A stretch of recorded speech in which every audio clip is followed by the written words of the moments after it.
Olá, pessoal! Sejam bem-vindos ao programa Fofocando na História. Esse é um talk show, então, um programa de entrevistas sobre temas relacionados à disciplina de História ou ao mundo atual também. Nesse episódio número 3, chamado Racismo Estrutural e Black Lives Matter, nós contamos com a presença da professora de língua portuguesa, Bárbara Della Torres, que vai falar um pouquinho para a gente desse tema que está sendo super discutido atualmente e que está na nossa realidade na escola, na vida cotidiana e tudo mais.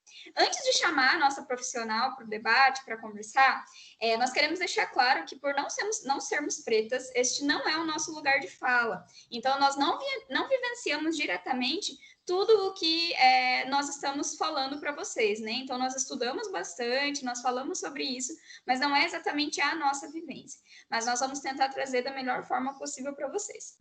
Então, pode entrar, professora Bárbara, se apresenta para o pessoal, fala o que você espera do nosso encontro hoje. Então, tá. Boa tarde, pessoal. É um prazer estar com vocês, né? Professora Roma, obrigada pelo convite e poder participar e contribuir de alguma forma. Bom, acho que como a professora também falou, realmente, né, não é a nossa vivência. Na verdade, o que a gente está fazendo aqui, né, Roma, é um pouco assim, a nossa obrigação enquanto escola de falar de um assunto que é extremamente importante, atual e que é no ambiente escolar, efetivamente, que esses assuntos acabam precisando serem falados porque não há outro lugar, muitas vezes, em que isso é discutido. Então, e é claro, né, eu acho que o fato também de nós pensarmos enquanto profissionais aí na nossa escola, quantos professores negros nós temos, isso também é bem importante, né? Então, eu acho que a gente está tentando contribuir de alguma forma com os questionamentos que, enquanto escola, devemos todos fazer, né? Mas, né, de fato, assim, a gente não tem uma vivência de experiência. Isso também é muito legal de poder falar aqui, porque é onde as pessoas podem participar, né? Então, eu acho que trazer outros discursos, inclusive dos alunos, enfim, de quem está escutando e depois vai assistir a gravação, é sempre importante pelo fato de aí sim, né, nós podemos às vezes linkar com uma realidade de outras pessoas que daí podem ser, né, pretas, assim por diante. Então, eu espero que o nosso programa seja bem bacana, eu estou bastante feliz e acho que é um assunto que a gente tem muito conteúdo, né, para falar e vai ser bem legal. Então, eu agradeço pelo convite mesmo. É um prazer ter você conosco, Bárbara. Também estamos com uma expectativa muito grande para o programa de hoje. E, bom, hoje nós vamos falar desse tema super importante que ganhou destaque no último mês com a hashtag que circulou na internet Black Lives Matter, ou seja, vidas pretas importam, que teve como objetivo levantar as ideias da luta antirracista, principalmente nos Estados Unidos, né, que aconteceram os episódios de violência com o George Floyd, e também no Brasil, que aconteceram os episódios com os garotos João Pedro e Miguel. Eu acho que você também já trabalhou um pouquinho na sua disciplina sobre esses casos. Mas assim, Bárbara, você pode contar um pouquinho para a gente?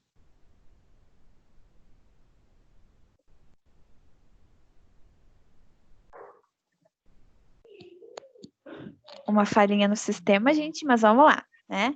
Então, a pergunta que a prof. Bárbara vai responder para a gente você pode contar um pouquinho, Bárbara, para a gente, sobre esses episódios e como você entende que eles estão relacionados a esse racismo estrutural de que falamos? Então, assim, esses assuntos, né, como a professora Roma falou, eu acabei abordando também porque, como são assuntos que ganharam notoriedade mundial aí no último mês, né, então a gente completou o mês da morte do Floyd, do João Pedro, e a morte do Miguel foi um pouquinho mais recente, mas foi muito próxima ali, então estamos aí completando o mês dessas 3 mortes trágicas, e que apresentam para nós uma ideia de racismo estrutural. Por quê, né? Então, vamos pensar que quando a gente fala de racismo estrutural, nós estamos falando de uma estrutura. Então, vamos pensar que quando a gente vai construir, por exemplo, né, uma casa, a casa, para que ela fique em pé, para que ela chegue lá no topo dela, precisa ser feita uma estrutura. E com o passar do tempo, então, vai cavucando a terra, coloca o tijolo, coloca cimento, até que se estrutura, até que se constrói uma casa. O racismo no nosso país, né, o racismo enquanto racismo estrutural que se fala, ele também foi sendo construído ao longo dos anos para que ele tenha essa cara de hoje, né, para que ele seja o que ele é hoje, e seja uma coisa aí que mata pessoas, né? Essas 3 mortes ganharam muita notoriedade, mas elas não estão sozinhas, né? Na verdade, elas foram meio que, e acho que foram para as ruas, a galera foi para as ruas, foi se manifestar, porque elas foram, de certa forma, um estopim, né, pela violência com que ocorreram e por representar esse racismo estrutural. Então, o que acontece, né? Foi se construindo uma estrutura de que a vida do negro, ela não tinha uma importância. E isso daí vem de muito tempo atrás, né? Enquanto nós falamos na disciplina de língua portuguesa um pouquinho, nós vimos um vídeo de uma pesquisadora falando a respeito de como isso se formou lá com os europeus, quando eles começaram com o processo de escravidão, e o quanto aquelas vidas, naquele momento, foram insignificantes para que se pudesse dizer, né, na condição, que colocasse o negro numa condição de animal, e aí pudesse ocorrer o processo de escravidão. Depois que acabou a escravidão, a marginalização que essas pessoas acabaram sofrendo, e aí com isso, né, ou juntamente a isso, começaram todos os problemas de estrutura do racismo, da estrutura da vida do negro e, consequentemente, do racismo. Então, o negro foi marginalizado, ele foi colocado à margem da sociedade, ele não teve acesso à educação como deveria ter tido, ele não teve acesso a tudo que é básico, né? Então, saúde, educação, emprego, renda mínima, e muitos deles, então, quando a gente vai olhar para os índices de escolaridade, os índices de renda, os negros são sempre os que estão em piores lugares, né? Então, são sempre os que acabam tendo a renda mais baixa, acesso à escolarização mais baixa, e com isso, então, foi se entendendo que a vida do negro não importava. Não importava como a vida do branco. Então, se a gente parar para pensar assim, que há uma vaga de emprego em algum lugar e um negro e um branco apresentam o seu currículo para concorrer a essa vaga. O racismo, ele é tão impregnado em nós, mesmo que a gente não queira, né? Mesmo que a gente esteja aqui falando, inclusive, sobre ele, mas há tanta coisa que é impregnada em nós que muitas vezes, quando alguém vai contratar uma outra pessoa, ela acaba escolhendo pela cor, mesmo que inconscientemente. Ela vai tentar arranjar alguma desculpa, né? Dizer que às vezes o currículo é melhor, que a pessoa tem mais disponibilidade, mas muitas vezes a única coisa que impede do negro ser contratado é a cor da pele. Por conta disso, então, foi se criando uma ideia de que o negro é melhor, o branco é ruim, que o branco ele é associado àquilo que é limpo, àquilo que é bom, e o negro não. O negro é associado àquilo que é sujo, àquilo que é impuro, àquilo que é meio que fica mais pro âmbito do nebuloso, alguma coisa assim, né? E aí tem uma relação também com questões de violência, de criminalização e assim por diante. Então, o negro ele sempre ficou atrás nessas margens e por conta disso, então, se criou uma ideia aí toda, né? É uma coisa muito complexa e difícil a gente falar tão rapidamente, mas toda essa construção social que foi se fazendo colocou aí o branco como bom, né? Como limpo, como íntegro, como honesto, e o negro em oposição a isso, né? E em relação a isso também é que a gente vai ter algumas falas, né, algumas expressões que aumentam, que fomentam essa ideia do negro ser ruim, né? Por exemplo, a palavra denegrir, ou a coisa ficou preta, todas as vezes que se usam a palavra negro ou preto, né, tem uma relação de algo ruim. Essas coisas vão ao longo do tempo, né, com essa ideia de estrutura lá que eu falei da casa, vão se construindo com o tempo e vai se criando, querendo ou não, na cabeça de todo mundo, querendo ou não também, de que o negro não é tão bom quanto deveria ser, ou não é bom, né, e o branco sempre é maior. Por conta disso, então, é que que se fala que a morte dessas 3 pessoas, elas configuram uma ideia de racismo estrutural. Então, o Floyd, ele foi acusado de passar falsa, né, para comprar um maço de e mesmo que ele tivesse feito algum crime desse tipo, né, ele teria que ser julgado como qualquer outra pessoa. Então, ele passou uma nota falsa, precisa averiguar o crime e, enfim, fazer o que era necessário.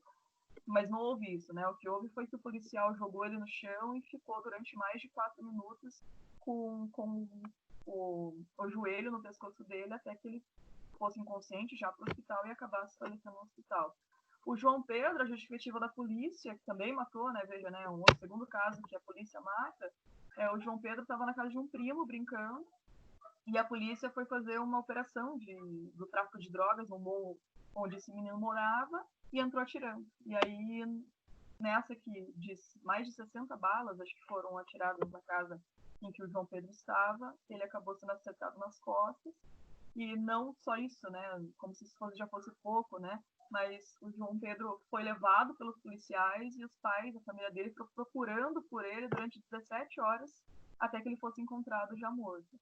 E aí já estava tudo inflamado, né? As pessoas começaram a perceber o quanto a vida desses negros, né, estavam sendo realmente não importavam para que a polícia fizesse desse jeito, agisse dessa maneira. E aí a gente teve o caso do Miguel, que foi um pouco depois disso, mas que também mostrou uma total, nem sei dizer, né, mas eu acho que é uma falência da sociedade como um todo. Então a gente tem 2 policiais que matam à toa, e aí a gente tem essa mulher, né, a esposa do prefeito da cidade, que mora, na verdade, né, num dos prédios que é referência da riqueza e do glamour da cidade que ela mora, e aí que não teve paciência de olhar para esse menino com o mínimo cuidado possível, né? E aí esse menino acaba morrendo de uma forma totalmente absurda, né? Trágica e tudo mais. Então, assim... Só um pouquinho, gente. Então, assim, essas 3 mortes mostram, né, o quanto que essas vidas, por terem posições sociais inferiores, digamos assim, né, do que o branco teria nessa posição, por exemplo, né, o filho da empregada com a patroa, e ela acaba negligenciando a vida desse menino a tal ponto que acaba acontecendo essa tragédia, né? A polícia pode entrar matando ou pode entrar atirando no morro. O policial nem questiona ou nem vai atrás para ver se o Floyd de fato passou uma nota falsa e aí encaminha esse cara para o que fosse preciso fazer naquele momento, né? E aí surgiu, então, essa onda de protestos, que vão, de alguma forma, tentar questionar isso, né? As vidas negras importam, e acho que daí a gente precisa falar um pouquinho disso, pelo menos me parece, né? Que aí houve uma galera dizendo, mas vidas brancas também, a vida de todo mundo importa, né? Mas é preciso entender que a vida do negro é condicionada a essa questão do racismo estrutural e que a vida do branco não, né? A gente não tem a mesma posição aí quando se pensa na vida do negro e na vida do branco, né? Então é preciso que a gente repense. E repense principalmente a nossa forma de olhar para essas coisas e repense também a nossa forma de linguagem. Então, como é que eu utilizo meu vocabulário, como é que eu falo? E se eu continuo pensando em expressões aí que vão colocar o negro como algo negativo, eu preciso repensar isso também, né? Como eu já tinha dito, né? Essa questão de a coisa ficou preta, ou outras expressões que levam a ideia do negro, do preto, como algo negativo. A gente precisa parar de falar essas coisas, né? Para dar uma ideia, então, de que não tem nada a ver, né? Essa questão de ser preto ou negro, isso não pode reforçar a ideia de algo ser ruim. Eu acho que é mais ou menos isso que eu queria dizer. Não sei se ficou clara a minha resposta aí, mas eu acho que essa é a pergunta que a Roma começou e a Joyce terminou, né? Eu acho que é essa a minha resposta. Não, ficou claro sim, Bárbara. Peço desculpas aí por ter caído e a Joyce me deu esse apoio, mas se acontecer novamente, vocês já sabem o que está acontecendo, né? E eu acho tudo isso muito triste, né, Bárbara? Você falou, mas eu não acompanhei o comecinho da sua fala, mas não é muito difícil de entender por que a gente ainda vivencia tudo isso, né? Porque se a gente pensar que uma estrutura, ela está relacionada à base de algo, e se nós pensarmos o Brasil como um prédio, se esse prédio for construído num terreno irregular, né, um terreno assim, de ladinho, sem os pilares necessários, então sem as bases daquela construção, para que cresça com firmeza, né? Sem os materiais adequados e devidos para essa construção e segurança das pessoas que ali vão morar, trabalhar e tudo mais. Quais são as chances deste prédio, né? No caso do que eu estou falando do Brasil, permanecer estável, né? Permanecer seguro durante tantos anos? É isso que eu penso sobre o Brasil. E o 7º ano ainda não chegou nesse conteúdo da escravidão, mas nós vivemos 300 anos de escravidão de africanos que foram trazidos forçadamente para cá. Então, nós vimos nas nossas aulas de história da África que a escravidão lá era muito diferente, acontecia há muitos anos, mas era por dívidas, derrotas em batalhas, inimizades entre os grupos, né? E ela só passou a se tornar um comércio lucrativo quando os portugueses dominaram a costa africana e passaram a negociar com os reis e rainhas locais. E assim, tem uma fala de uma apresentadora que ela fala assim: eu não sou descendente de escravo, eu sou descendente de pessoas que foram escravizadas. Né? Eu sou descendente de reis, sou descendente de rainhas. E por que a gente fala isso? Porque mesmo reis e rainhas foram trazidos escravizados. Por exemplo, nós temos 2 exemplos conhecidos assim na história afro-brasileira, que é a Kwалтuni, que ela era a mãe de Zumbi, ela teria sido uma princesa no Congo, e o Chico Rei, que é um escravizado lá das Minas Gerais, né, que ele conseguiu comprar a sua liberdade guardando pepitas de ouro no cabelo, escondido no cabelo, e ele tem esse nome por ter sido um rei de uma tribo no Congo. Então, assim, Bárbara, como que você acha que a falta de estudar a história da África, história das origens, história afro-brasileira, além da escravidão, além da interrupção dos portugueses nesse processo de desenvolvimento, afeta o nosso posicionamento e a nossa linguagem, de nós acharmos que associa negro sempre à escravidão, associa negro a coisas ruins e tudo mais. O que você acha que isso influencia? Então, eu sempre penso em 2 questões, né? Primeiro, que daí a gente só olha para o processo de escravidão e acha, e acaba, claro, né, tendo uma visão totalmente negativa. E acho que daí a gente não tem uma valorização também dessa cultura, né? Porque, por exemplo, se a gente for pensar daí numa valorização, se a gente pensar, então, principalmente na Bahia, onde você tem manifestações artísticas e culturais afro mais afloradas, né? Aqui no Sul a gente não tem, por exemplo, questão do candomblé, são todas essas questões de raízes e culturas que foram trazidas e que a gente não valoriza, que a gente não respeita. Eu acho que isso também é um ponto que a gente precisa repensar, né? Então, observar, tentar analisar, tentar olhar o que o negro também trouxe de positivo.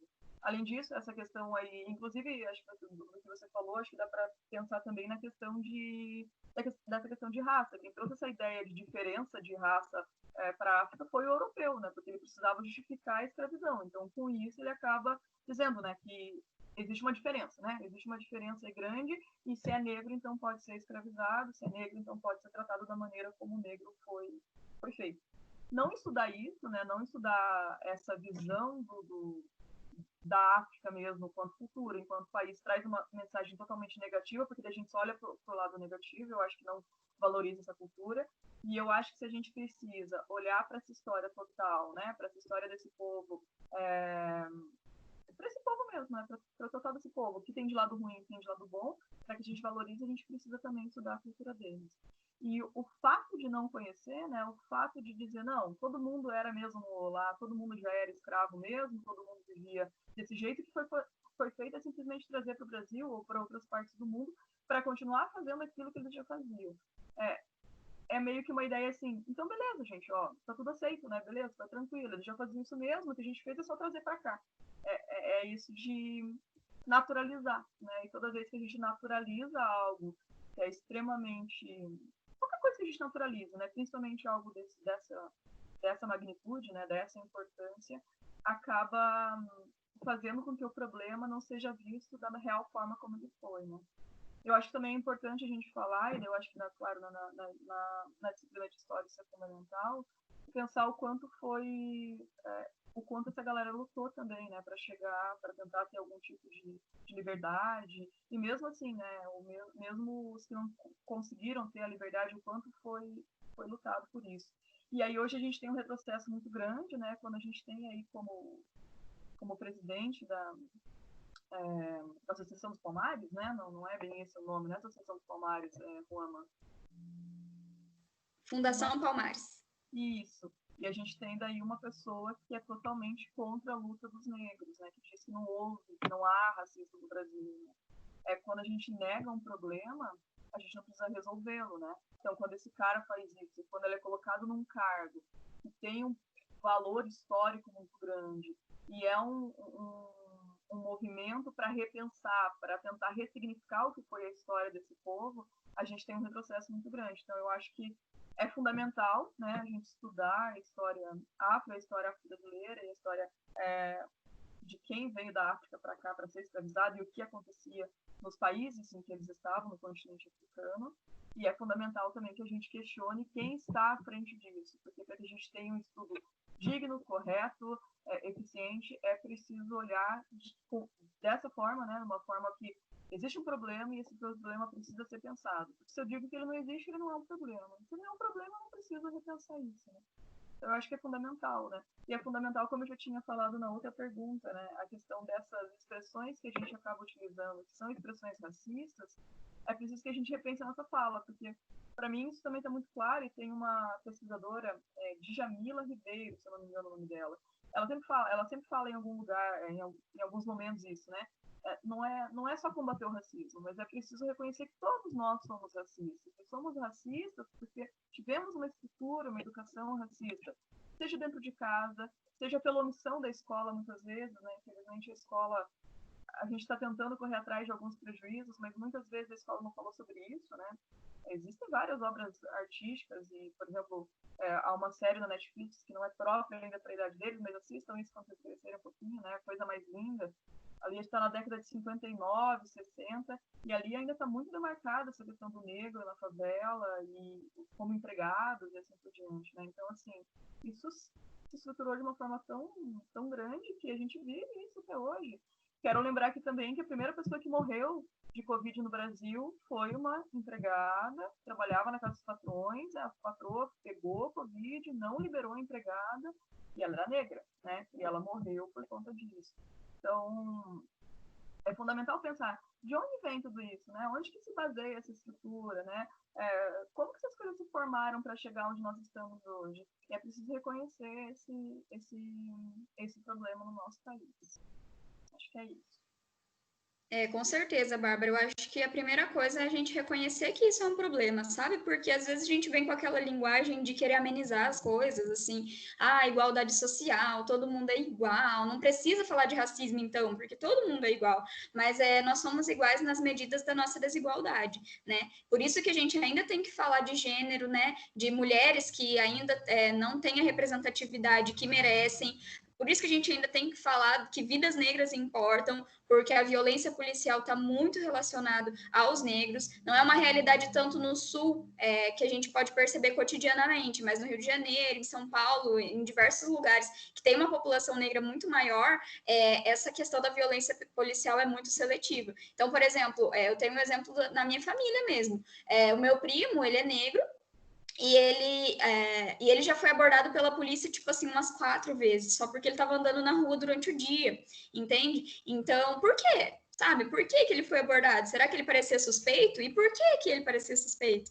Então, acho que isso é bem importante da gente tratar, e a história, e entender história, aprender história, ajuda a gente a desmistificar algumas falas. Por exemplo, tem um político que há uns 2 anos atrás, mais ou menos, ele falou que os próprios negros se escravizaram, porque os africanos já se escravizavam no Brasil, mas ele com certeza não fazia ideia nenhuma de como que era a escravidão na África, de como que funcionava lá, de que já existia há milhares de anos que os gregos escravizavam, que os romanos escravizaram. A própria origem da palavra escravo vem de eslavo, que era uma etnia que eles consideravam menor lá na Europa, né, e que tinha que ser escravizada. Então, quando a gente aprende história, a gente aprende diversos conceitos, definições e contextos que ajudam a gente a não repetir essas falas. E esses dias eu vi um vídeo, que foi o que eu coloquei aí no chat para os alunos também, de um africano chamado Nebi Clifford. Ele nasceu em Gana, mas ele mora no Brasil há 30 anos. E ele destacou que aqui nós utilizamos a palavra negro para tudo que é ruim. Por exemplo, magia negra, lista negra, câmbio negro, mercado negro, buraco negro. E ao contrário, tudo que os brasileiros gostam são chamados, por exemplo, de carro preto, café preto, feijão preto, nota preta. Então, para ele, as crianças não deveriam ser chamadas de negras. Todo mundo acha, né? Ai, não vou falar preto porque é xingamento. Não! Preto é uma cor, se branco é uma cor, preto também é, e não há problema nenhum em falar isso, né? É uma coisa positiva, cria uma identidade positiva. Se a gente for falando ainda mais para os nossos educandos que esse é o termo, que essa é a ideia, de que uma cor é só uma cor, de que toda a nossa história, ela não pode ser negada, não pode ser negado todas as violências e as arbitrariedades, os absurdos que aconteceram com os negros no Brasil, mas que todo esse conhecimento histórico que a gente vai ter sobre a história da África e sobre a história da escravidão no Brasil sirva para a gente compreender o contexto atual e para a gente não repetir essas falas. E para a gente achar bonito, sim, o cabelo afro, a gente achar bonito, sim, as maquiagens que são feitas especificamente para a pele negra e uma infinidade de coisas que foram colocadas na mídia para a gente muitas vezes que não eram o mais bonito, né? O mais ideal. E isso é importante também a gente observar nas novelas, como que hoje as novelas elas já trazem o negro como o preto, né, em uma perspectiva mais protagonista, o que antes eram só os empregados, né, dos casarões chiques e tudo mais. Então isso tudo está na nossa realidade, Bárbara. E o que você acha dessa questão que o Neb Clifford fala, né, de ser correto usar preto e não negro? O que você acha, assim, como prof de língua portuguesa também? Em questão de linguagem mesmo. Por que você acha que ele como negro, né, como preto, que é difícil tirar do nosso vocabulário, por que ele fala que é preferível chamar de preto e não de negro? Então, eu acho que essa questão também não é um consenso ainda, né? Essa questão da nomenclatura, de como é que vai ser abordado, né? Se é negro, se é preto, se é afro, como é que isso acaba sendo abordado.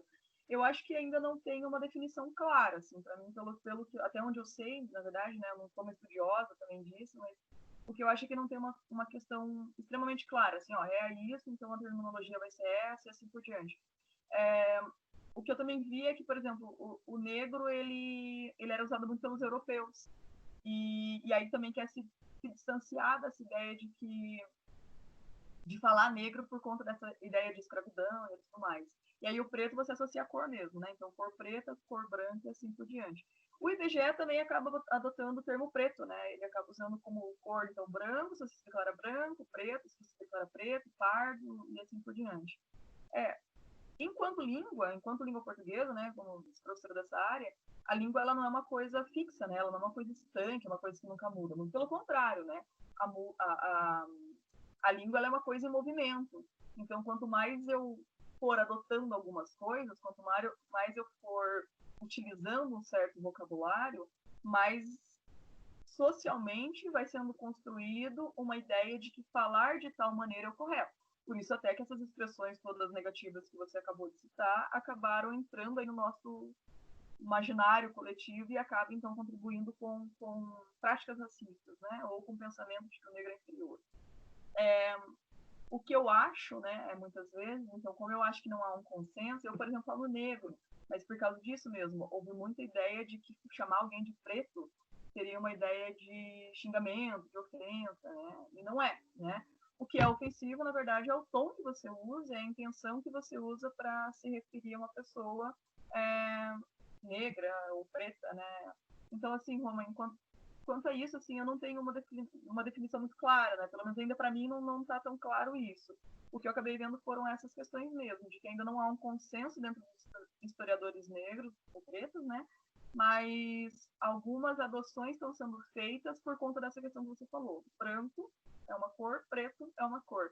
E aí você tem, então, uma declaração das pessoas que se consideram brancas e pretas, assim por diante. E que o negros, privilegiado, por exemplo, era uma junção dos pardos e pretos, né? Mas é uma nomenclatura que eu de fato, assim, acho que a gente tem que...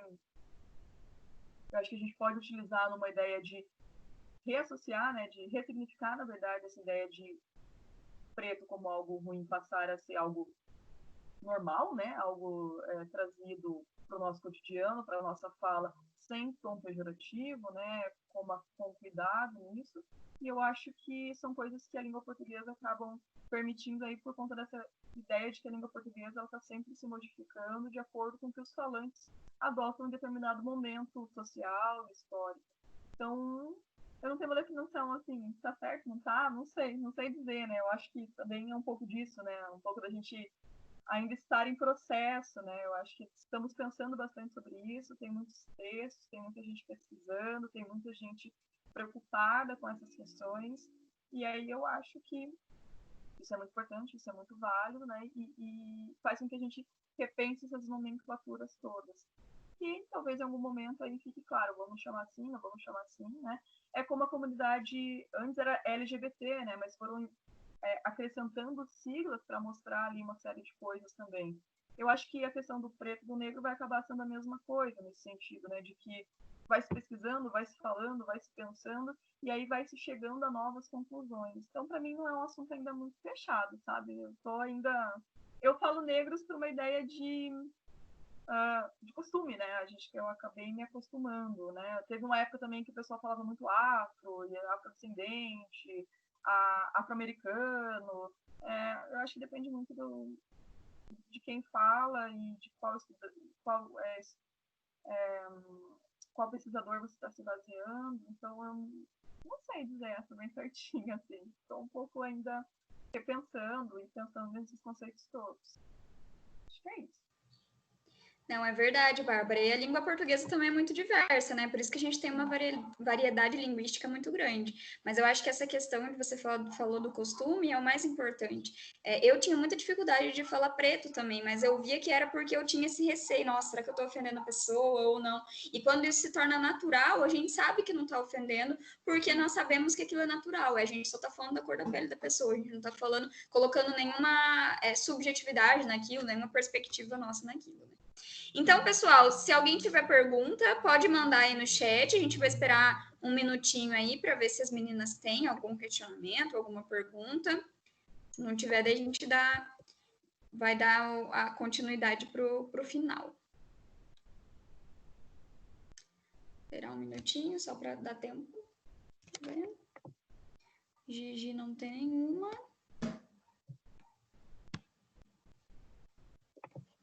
Beleza, gente. Então, qualquer pergunta que vocês tiverem depois também pode mandar para a professora Bárbara ou para mim, qualquer dúvida que ficar e tudo mais, né? Então, eu quero agradecer a Bárbara pela participação no programa, por todo o debate, por tudo isso que nós conversamos. E deixar claro também para vocês que não é um debate fechado, que tem infinitas questões para falar sobre isso. A gente podia ficar aqui um dia inteiro falando e ainda não ia dar conta de tudo. E é por isso que nós temos esse tema nas nossas aulas. Então, é importante prestar bastante atenção, aproveitar esses momentos, aprender a história da África, aprender a história afro-brasileira, aprender sobre as questões da língua portuguesa também, e a nossa fala, né, a nossa escrita diante de alguns temas que são muito grandes, assim, muito debatidos no Brasil, e que nós possamos crescer cada vez mais juntos. Então, professora Bárbara, se você quiser se despedir do pessoal.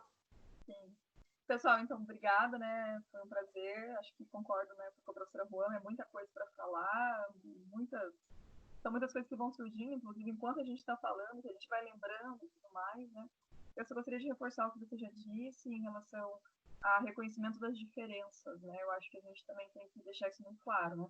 Nós não somos iguais, nós não temos que ser iguais, né? O branco não é igual ao preto, que não é igual ao indígena, que não é igual, enfim, né? Ninguém. Somos todos diferentes, e entender essa diferença, e respeitar essa diferença, e valorizar essa diferença acaba sendo mais importante, né? A partir daquilo que eu olho como diferente, que eu aprendo, e é observando a diferença e valorizando a diferença que acaba aí uma série de problemas que é o que a gente tem. Então, quando eu olho diferente, acuso diferente, rio do diferente e assim por diante, crescem aí nessa falta de respeito e assim por diante.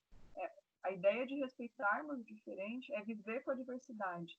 E num país como o nosso, onde há, né, todas as raças e etnias possíveis, é um absurdo a gente não reparar nisso, né? Não se dar conta disso. Que é preciso viver sim a diferença, entender que nós não somos todos iguais, porque não temos que ser, né? Não há necessidade nenhuma de ser igual a ninguém, muito pelo contrário, né? É valorizar isso que nos torna únicos, né? E que mostra um pouquinho de onde viemos, né? Então, olhar para o cara lá, para o preto, para o negro, enfim, e reconhecer que ele tem algumas raízes. Olhar para o japonês e reconhecer que ele tem outras raízes. Olhar e assim por diante, né? Eu acho que reconhecer isso, valorizar isso é muito importante, né? que é uma coisa também que a gente vai em algum momento precisar falar sobre o índio também, né? Porque pensando no quanto a gente olha para o índio como uma ideia negativa, preguiçoso, assim por diante. O quanto nós não conseguimos olhar para a nossa história e para aquilo que formou o nosso país de uma forma respeitosa, né? Então, acho que é muito válido essa proposta que você fez, né, professora, de tentar falar um pouquinho sobre isso, né? E eu acho que com isso a gente vai construindo aí uma ideia nas nossas crianças, nos nossos adolescentes, em que é preciso reconhecer essas diferenças como valorização e não ao contrário disso. Então eu agradeço muito, acho que essa discussão ela é muito importante e é obrigação da escola, sim, em todas as disciplinas, principalmente na história, né, que conta tanto para a gente falar sobre essa questão. Então eu fiquei bastante feliz, bastante satisfeita de participar, agradeço muito e um beijo para você. Que bom, Bárbara, realmente é o nosso papel e eu acho que os nossos alunos vão crescer muito melhores, com um aprendizado muito melhor do que nós tivemos, né? Com uma consciência muito melhor também. E é isso que você falou, entender que cada um é diferente, a gente conhece diversas culturas justamente para isso, para valorizar a nossa e entender que outras também são boas, outras também são incríveis e têm um papel social muito grande na constituição do mundo mesmo. Nós temos um mundo maravilhoso, gigantesco, e nós temos que respeitar que existem outras religiões, existem outras culturas, outros gostos musicais, outros, né? Essa palavra, outros. Então é isso, pessoal. Eu vou deixar um formulário lá depois da gravação, então, algumas tarefas, atividades sobre essa aula, sobre esse programa que nós tivemos hoje. Deixem as suas opiniões, os seus likes na gravação também. E é isso, tá bom? Beijão. Obrigada pela participação de todo mundo, pela participação da professora Bárbara e pela ajuda da Joyce também. Tchau, tchau. Tchau.